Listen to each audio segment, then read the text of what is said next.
tasked with assembling an elite team to travel through time. All your worlds are about to change.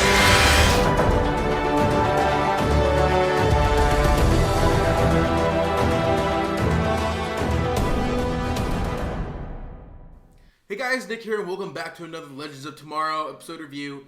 My thoughts on tonight's episode of Legends of Tomorrow titled Compromised. And I can honestly say I think this is the best episode of the season so far.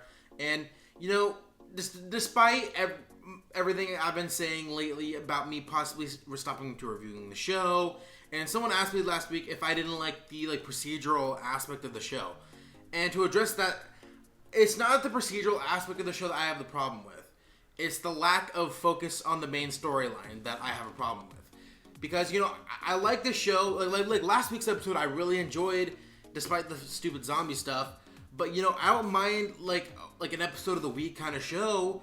But I still want some amount of, you know, plot line to follow each episode. You know? So, like tonight's episode, we're finally getting more of Damien Darhk and Reverse Flash. Something characters we haven't really seen much of since the first couple of episodes, and that was about it. And now that we're in this episode, it takes place in 1987, and you know we're seeing Damien Darhk having to go and he's trying to do some shady stuff with the KGB, while Reagan is negotiating some stuff to essentially end the Cold War. And again, seeing Damien Darhk, I don't know what it is about this show so far that.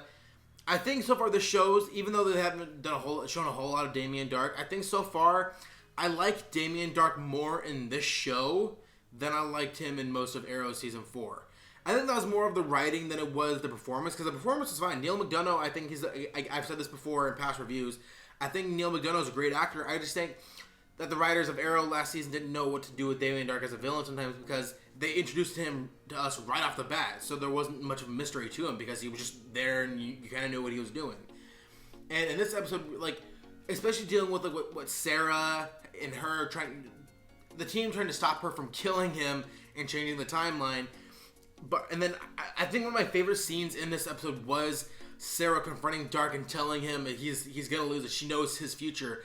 And he's gonna, his wife's gonna be killed. He's gonna essentially kill his daughter. He's gonna be killed by. It was implied, but he's gonna get killed, and that kind of drove him to. In the final scene with him in Reverse Flash, that he wants to change his history, and so Reverse Flash gives him the opportunity to by allowing him to be in the time sphere and travel through time. And I think that more than anything is what's gonna bring. Or at least what I personally think is going to bring back Laurel Lance in the Arrowverse, because Damien Darhk was the one who killed her in Arrow last season.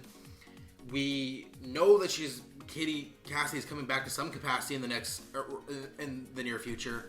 So I think with that being said and that being introduced in this episode, I think that was a way for us fans to know, that Laurel Lance, either saying it without saying it, that Laurel Lance is coming back. At least that's how I took it. Especially in that last scene, and seeing the time sphere, which we haven't seen since the season 1 finale of Flash, and a whole bit of him of Eobard Thawne, creating the time thing, and anyways, it was very reminiscent of the end of season 1 of Flash. But besides the villain stuff in this episode, I thought again it was a whole lot of fun in this episode. We got to see Amaya kind of trying to relocate the JSA and its current members, and at this point in time in the 80s.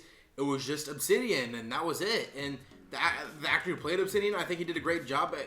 It's definitely more of Obsidian than we saw in the JSA episode a few episodes ago. And one thing I liked about this episode, it was subtle, but I'm glad that they kept the character gay, because in the comics, Tony, I forget the character's actual name, but I'm glad that they kept that aspect of the character in the show. Because with the CW, I'm happy that they allow characters to be, diverse in their sexuality and all the different sexualities, and like with Sarah Lance, she's mostly a lesbian character, but she's been portrayed as bisexual in this show, and between the two shows, and I'm glad that they kept that aspect of the character there, and seeing Amaya so torn about feeling guilty for leaving, but seeing Obsidian there and him kind of helping the team in the final battle, I thought was pretty cool. just seeing there's so much of the JSA I wish they were able to explore in this show that I know they have well, actually, just today I found out that, you know, they're stretching the episode number, so instead of 13 it's going to be 17. That was kind of my problem last season. Like, there are too many episodes because there's too many filler episodes. But if they take that opportunity to explore more of the JSA and to have more episodes giving us more of a history of the Arrowverse and giving us different stories instead of just stupid week after week fighting zombies and hawk people and zombie hawk people, you know, like enough of that. Like, they stopped that and just focus on giving us like good, just like character episodes or good, you know, just story-driven episodes. That's what I want from this show more than anything. And tonight's episode again was more of what I want from the show, and the aspect of, you know, it was part of the main plot line. You still had a lot of fun with it, but traveling through time, and you gave each character like a moment to kind of not redefine themselves, but to kind of, you know, come to terms with who they are. And with that being said, one aspect of tonight's episode that I really didn't like, I hate to say this because I love Brandon Routh as an actor.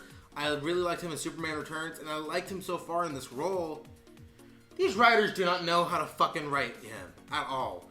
Every episode he needs a stupid fucking motivational speech, and I'm so sick and tired of it. Ray Palmer does not need to be told, like, oh, you're a scientist and you can do this and you can do anything, Ray. You're more than just anything without a suit. It's just stop it. Stop it. That's not how normal people talk. That's not how normal people are. He's always so he's so unnaturally insecure all the time, and they don't know how to write him. Like, it's like, oh, instead of having him rebuild the Atom suit, I mean, more than likely they're gonna have him, but instead of him making an effort to rebuild the Atom suit, they're like trying to have this stupid, try to have him be Captain Cold thing, and just, it's not working for me. It's just, the character isn't really working for me anymore. I'm getting kind of sick and tired of him.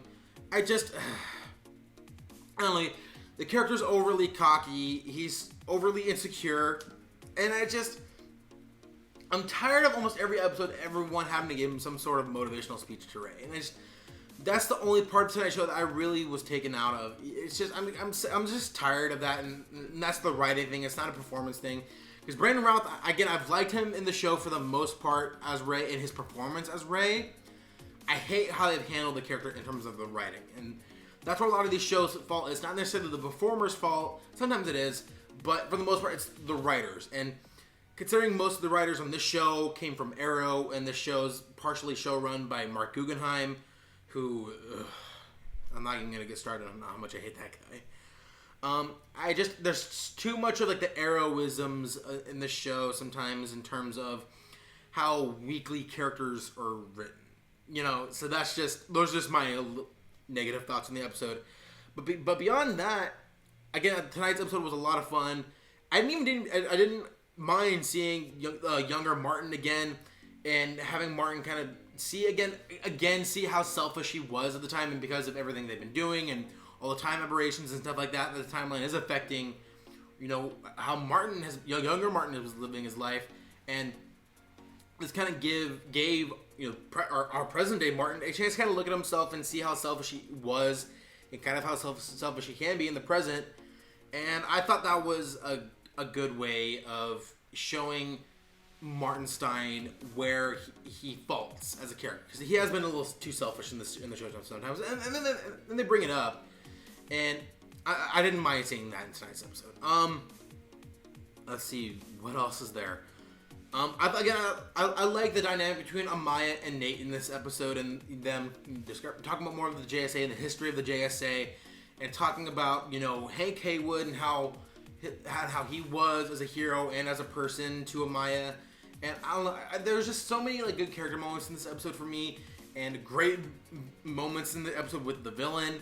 Besides the whole Ray thing, I liked making this episode. I loved Jax and him trying to, you know, repair the damage done by younger Martin and try to fix his and Clarissa's relationship. And I had a lot of fun with this episode. This is the kind of episode I want from the show. Write Ray better, but other than that, I was satisfied as an audience member. So those are my thoughts on tonight's episode of Legends of Tomorrow. What do you guys think about it? Sound your thoughts in the comment section below. Give this video a thumbs up and hit that subscribe button for every other TV show I review, including Star Wars Rebels, Supergirl, The Flash, obviously Legends of Tomorrow. And if you guys are interested in trailer reviews, I just did a trailer review today of the new international trailer for Rogue One, a Star Wars story. I just did the Wonder Woman trailer review last week, if you guys want to check that out. And next week is the Suicide Squad extended cut.